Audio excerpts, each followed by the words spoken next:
Howdy, Sailor the Piper Man. Piper's the Sailor Man here. Happy, I ain't gonna say Black Friday, right? Happy Thanksgiving. I'm over here about to smoke my first bowl of the day with my favorite three stars matches. No, don't fail me, man. They never fail me. Once in a while, you know. But look at these bad boys.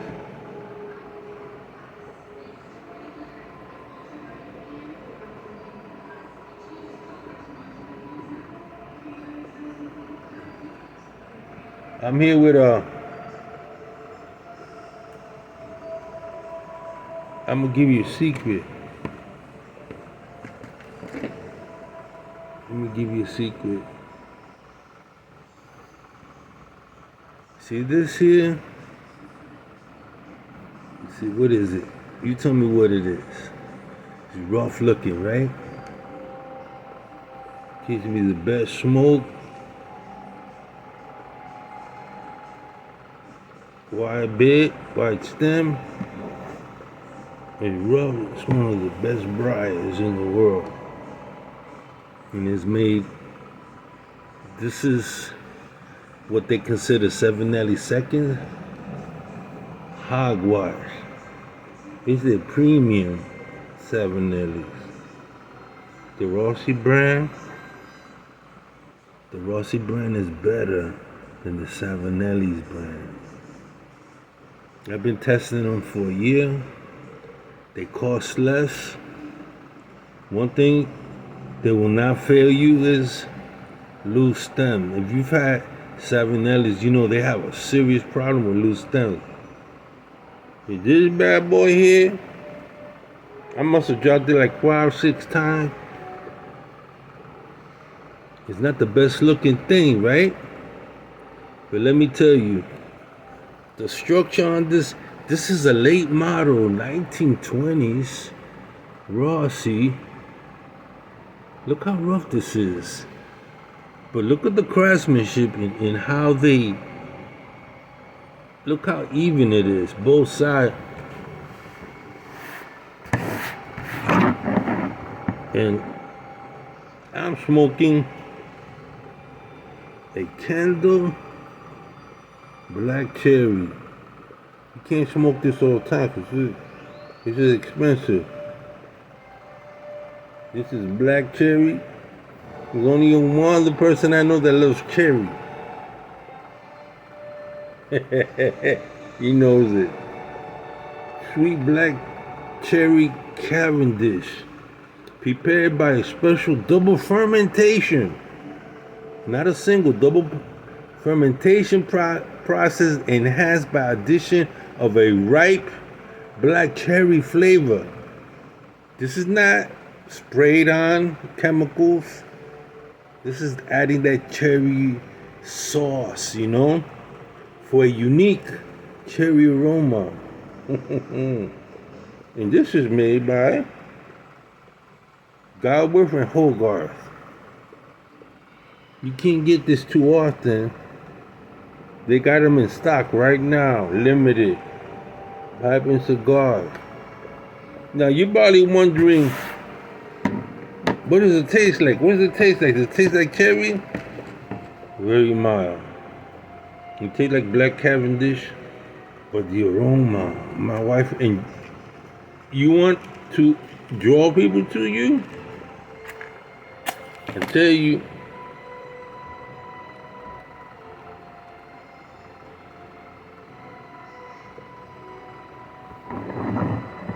this is great stuff, man.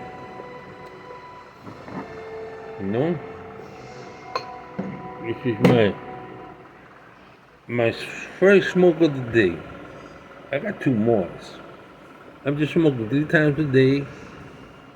And sometimes what I do is I smoke 1 bowl, and then in the afternoon I smoke another bowl, then late at night I smoke 1.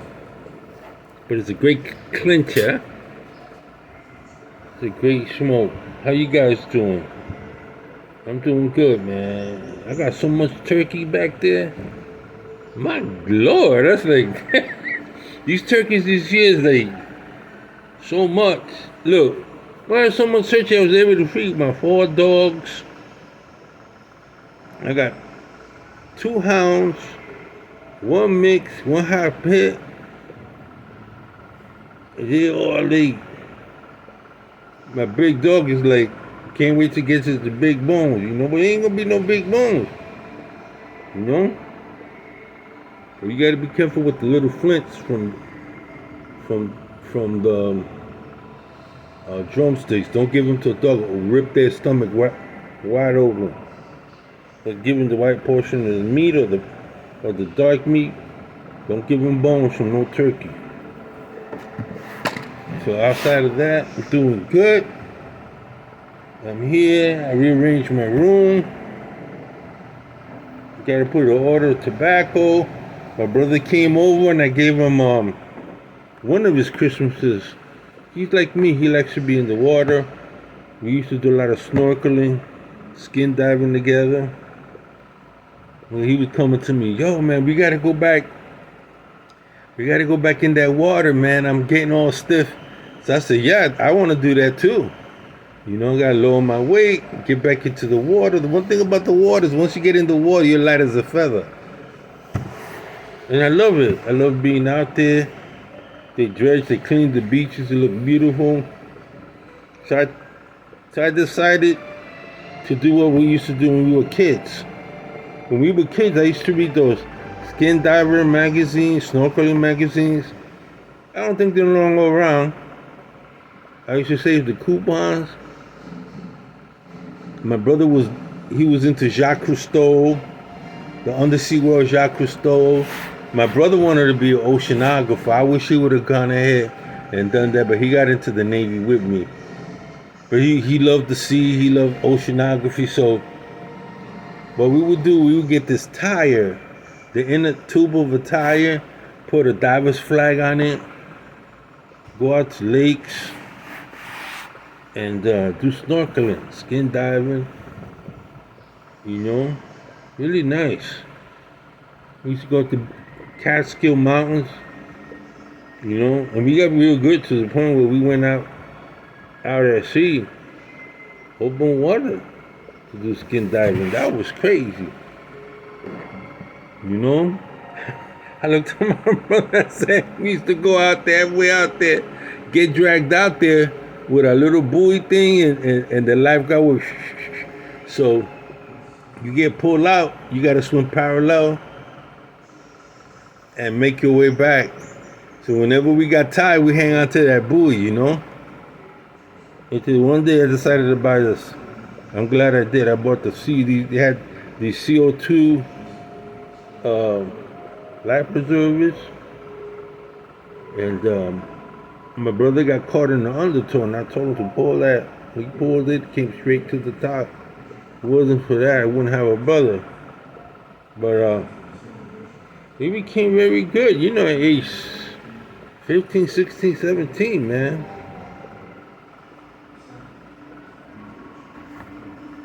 I remember when you went into the Navy, you had to pass the swimming test. You got all these white boys, white brothers.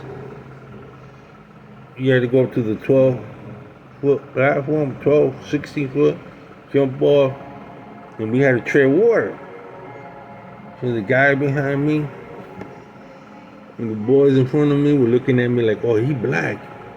I can't swim. The assumption is, because our bones are heavy, dense, that somehow, black people can't swim. So they were waiting on the side of the pool like, oh, here comes another one. He's going to have to go get swimming lessons. So up there, I was cocky enough to look down. I said, you don't have to hang. Talking back to the instructor, I said, you don't have to hang on the side of the pool for me. Oh, no? Wise guy? For that, you're gonna have to tread. As long as I tell you. So all the guys who are bopping inside the water, and you gotta jump like this. I did a front flip. I ran, did a front somersault. Yeah, I was a skinny guy, really good shape. Just jump in the water, and the guy yells 10. I pop up and I'm looking at the guy, and I could see that he was a SEAL. Well, one time, they got that SEAL, and he was there looking at me. You wise guy, huh? You wise guy. I said, why don't you come out for the SEAL? So I'm treading. So some guys after 5 minutes were like, that's enough. They got pulled out. And he kept me there. He kept me there. He kept me there for half an hour. Everybody said, like, all the drill instructors coming. They were betting that how long I could be in there, treading in water. So I'm treading, and starting to cramp up a little bit. And I told him, I said, sir, what do you call me? Sir. He says, what? I'm cramping up. I'm starting to cramp up a little bit. So? I'm like, oh man, I should have kept my mouth shut. So he jumped in the water with me. He says, what leg? This leg. He goes and pulls me down. He grabs my ankle. He goes underwater. He pulls me down to the bottom of the pool, like a 16-foot pool or 22 feet. He pulls me to the bottom. Luckily, I didn't panic. I was like, where's that? And he holds me. And I looked, and underneath he had some kind of thing where you tie. And he kept down. I'm looking at it, and I'm shaking my foot. He pulls me down, and he comes up to my face. And he's doing this. And he saw that I didn't panic.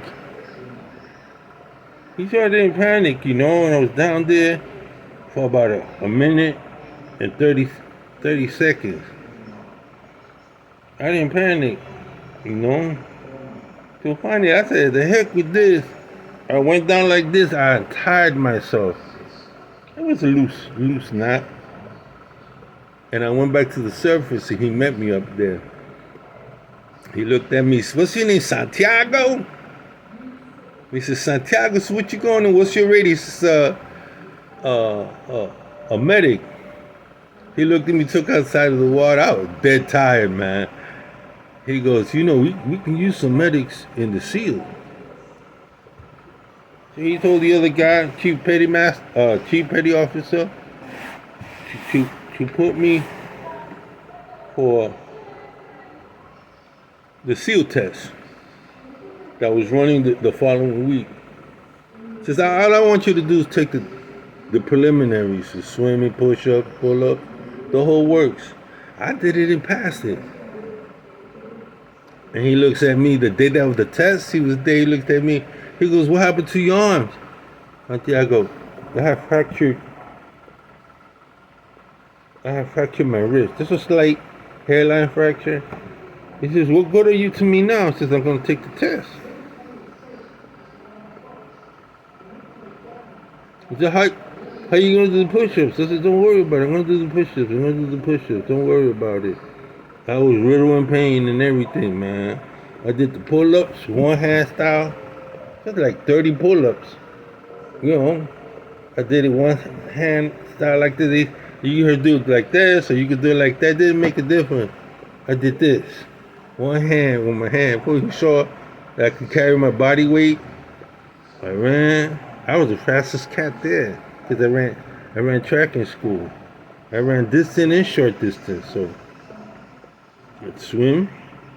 It's a mile and a half. Did that on the side stroke. Everybody doing this. I'm side stroking. You gotta come out and say, you badass, aren't you? I said, no, it's just I said, I spent most of my life in the sea, swimming. Where Long Beach? Oh, you with the surfing nations out there in Long Beach City? Yeah, and he goes, what nationality are you? I says, well, apparently we're Puerto Rican. Oh, you from Puerto Rico? Oh, you guys can swim out there. And we got along fine. He put a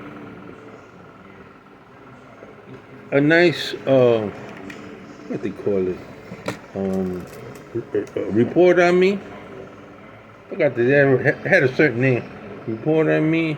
I was really close to becoming a SEAL, you know. But the problem is that I had gone to Coronado, Hell Week, and all that. When they told me about Hell Week, I said, "Oh hell no!" After all that, you got to do Hell Week. I said, "No, no, no, no, no, no, no, no." And then when they told me these guys were doing, I said, "No, I come to kill nobody. I came to save lives." You know, that was the whole thing. You know, when you're a believer, thou shalt not murder. The scripture says thou shalt. It doesn't say thou shalt not kill. Some translation says, but if you understand the Hebrew, it means thou shalt not murder. So I said, no, I'm not gonna let a politician set me out to snuff up somebody. You're murdering somebody. It's not like you're being in a defensive position. So that's why I went to Balboa. Went to school in Balboa. And after that, I went out to sea, got bored, and I went FMF. And I got my training Camp Johnson and Paris Island, went to Fort Gordon, went to, got my jump wings in Buchanan, and went some other way, like for ranger training or something. But then I finally got my scuba. I did scuba. He goes, you ready for a second recon? That's where they stuck me. I was second Med Battalion, second Mardiv, and then they attached me to a recon unit. Second recon unit at French Creek. Second recon battalion out of French Creek. And we lost 400 guys in Lebanon. 400 guys. That day I decided, the day before I decided I was going to sleep in these trailer compartments. Airport chair, it was too hot. I slept there. The other guy, second recon, was on the third or fourth story building when a truck loaded of TNT, man, came through there. I could hear Charlie, the black guy, firing at that truck, man. 60 millimeter. And the whole thing went up, man. Whole thing went up. Number of rubbles. I feel like I was in Afghanistan. We got the dust bowls and everything. So what the hell happened? It was early in the morning when I looked. That whole building, barracks and everything where the soldiers was gone, man. I mean, what I experienced after that, I really can't talk about it. But see, when things happen like that, or you first encountering your first firefight, back then we didn't have these Amtrak's that these meds had. You got these Amtrak's pull in, put the wounded in there, and pull us back out. We were foot. We were on foot, man. We were right there. Your firefighting team is in front of you, and you're right there in the back. So you could see all those tracer rounds coming, AK rounds, the whole works. And what's just some I don't know what I'm talking about. I really don't know what I'm talking about. That probably because I talked to a friend of mine, and he gave thanks. He's giving thanks that he's alive. I give thanks. I made it back. Everybody makes it back. And everybody gets to enjoy their family, their kids. And even though I don't like what the politicians are doing with America, when I raise my hand,